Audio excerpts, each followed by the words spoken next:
যাই তো গিয়ে দেখি হাঁসটা ঘরের ভিতরে কি করছে। কাল রাতে তো হাঁসটাকে আমি ভাত করে খাইয়ে ঘরে উঠিয়ে দিয়েছিলাম। আরে আরে, আমি কি দেখছি এটা? এ তো একটা সোনার ডিম মনে হচ্ছে। আরে তাই তো, এ তো একটা সোনার ডিম। আমি তো আমার চোখকে বিশ্বাসই করতে পারছি না। এই একটা একটা ডিম আমার আর বিক্রি করতে ভালো লাগছে না। যদি আমি হাঁসটার পেট কেটে অনেকগুলো ডিম একসাথে বের করে নিই, তাহলে একসাথে অনেক টাকা পাবো। হাই পোড়া কপাল আমার, একটা ডিমও পাইনি বউ হাঁসের পেট থেকে। আমি কি করলাম? এটা লোভে পড়ে আমি আমার হাঁসটাকে কেটে দিলাম, কিন্তু একটা সোনার ডিমও পেলাম না।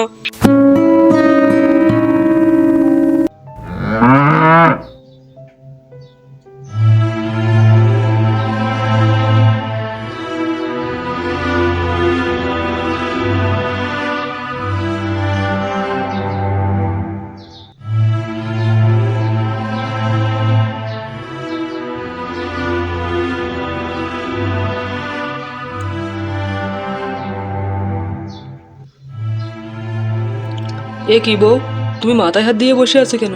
কি হয়েছে তোমার? কি হলো আমার বউয়ের? বউয়ের তো কোনো কথাই উত্তরও দেয় না। বউ, বউ, কি হয়েছে তোমার?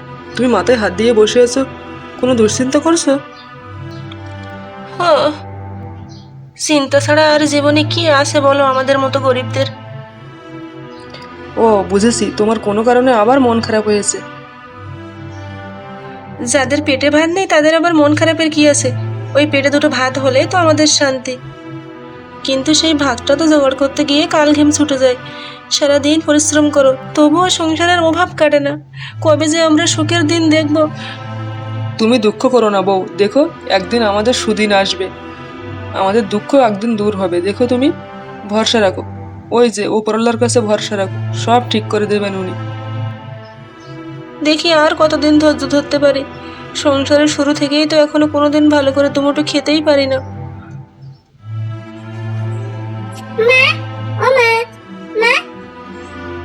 আরে পায়েল সোনা, তুই এসে গিয়েছিস?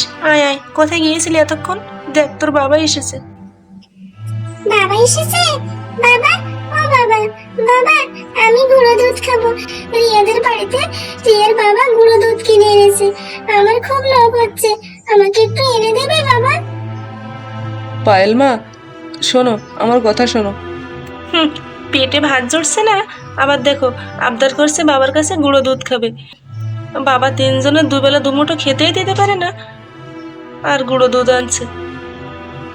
গুঁড়ো দুধের যা দাম বাজারে, কোথায় পাবে তোর বাবা পায়েল? এখন তো খাওয়ার বায়না করিস না মা। শোনো বউ, এভাবে আর চলছে না। এইভাবে আনটানের সংসারে বাচ্চাদের চাহিদাগুলোও পূরণ করতে পারছি না। আমি বলি কি, বাজার থেকে আমি কয়টা হাঁস কিনে আনি, ওই হাঁসগুলো বেশ ডিম দেবে।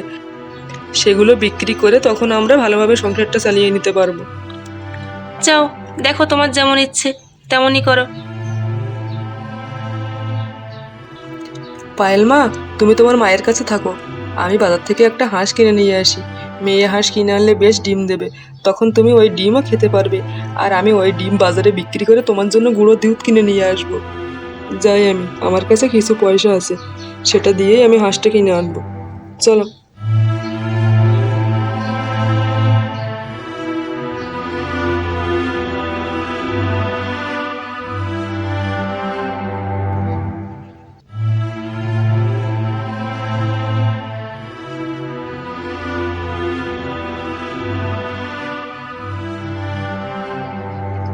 বউ, বউ, এই দেখো আমি হাঁস নিয়ে এসেছি।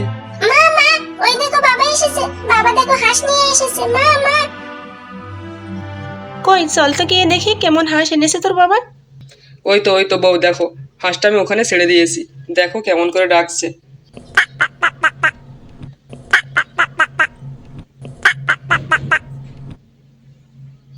ওগো, এ হাঁস তো খুব ভালো মনে হচ্ছে। ও, এ তো দেখছি একটা মেয়ে হাঁস। খুব ভালো কাজ করেছো, দেখবে 2-1 দিনের মধ্যেই ডিম দেবে। হ্যাঁ গো বউ, আমি দেখে শুনেই এনেছি। এটাকে এখন গুছিয়ে ভালো করে ঘরে রেখে দাও।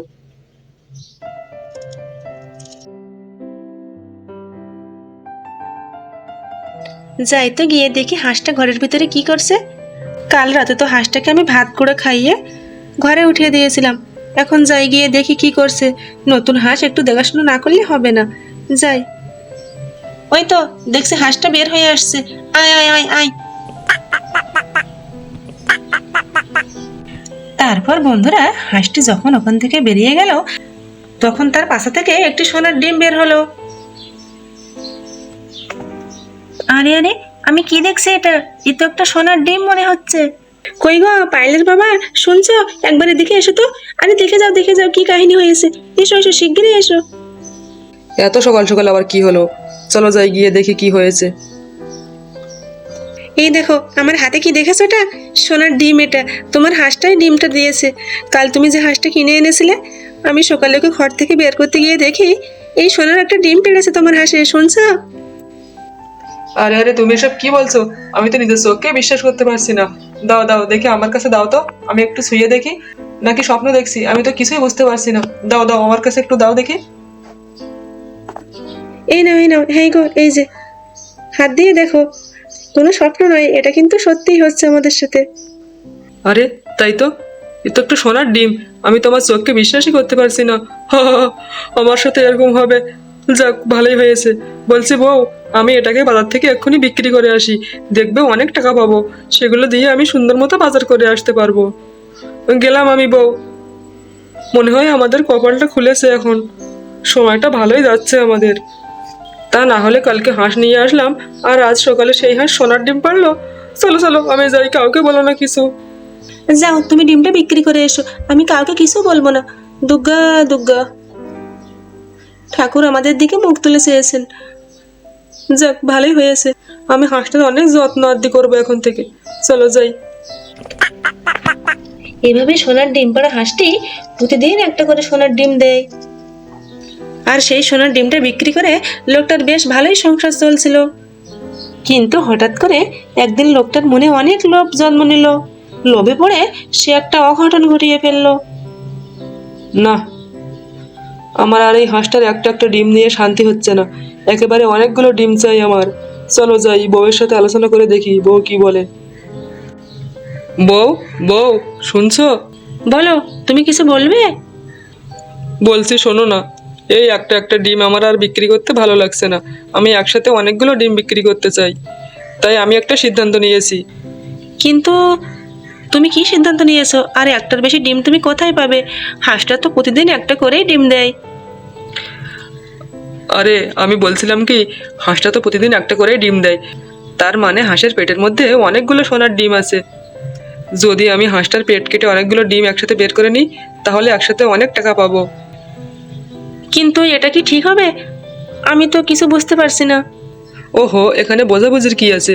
যেহেতু পেটের মধ্য থেকেই ডিমটা বের হয়, সেহেতু পেটের ভিতরে অনেকগুলো ডিম আছে।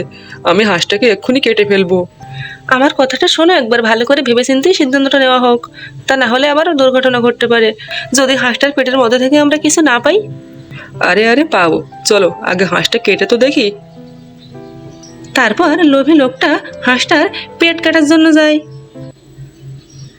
এবং সে কিছুক্ষণের মধ্যেই হাঁসটার পেট কেটে ফেলে। কিন্তু পেটের ভিতরে কোনো কিছুই পায়নি সে। একটা ডিমও ছিল না হাঁসের পেটের মধ্যে। আরে আরে, আমি তো একটা ডিমই খুঁজে পাচ্ছি না। বউ বউ, শুনছো? এদিকে একবার এসো তো। বলো, কি হয়েছে? কতগুলো ডিম পেয়েছো হাঁসের পেট থেকে? হাই পোড়া কপাল আমার, একটা ডিমও পাইনি বউ হাঁসের পেট থেকে। আমি কি করলাম? এটা লোভে পড়ে আমি আমার হাঁসটাকে কেটে দিলাম, কিন্তু একটা সোনার ডিমও পেলাম না। কি বলছো তুমি? একটাও ডিম পাওনি? আমি তোমাকে তখনই বলেছিলাম যে ভেবেচিন্তে কাজ করো, কিন্তু তুমি তো আমার কথা শুনলেই না। তাড়াহুড়ো করে হাঁসটাকে মেরে ফেললে। অতি লোভে তাঁতি নষ্ট হলো। বেশ ভালোই চলছিল আমাদের সংসার, কিন্তু তোমার লোভ সবকিছু শেষ করে দিল। আমি বুঝতে পেরেছি, আমার খুব সর্বনাশ হয়ে গিয়েছে। এখন আবার আমার সংসার আগের মতো অচল হয়ে পড়বে। আমি লোভী, আমি লোভী, লোভে আমার সব কিছু শেষ হয়ে গেল। আমার সোনার ডিম পড়া হাঁসটাকে আমি মেরে ফেললাম। তো বন্ধুরা দেখুন অতি লোভে লোকটার কি হলো। সুতরাং অতি লোভ থেকে বিরত থাকাই উত্তম কাজ।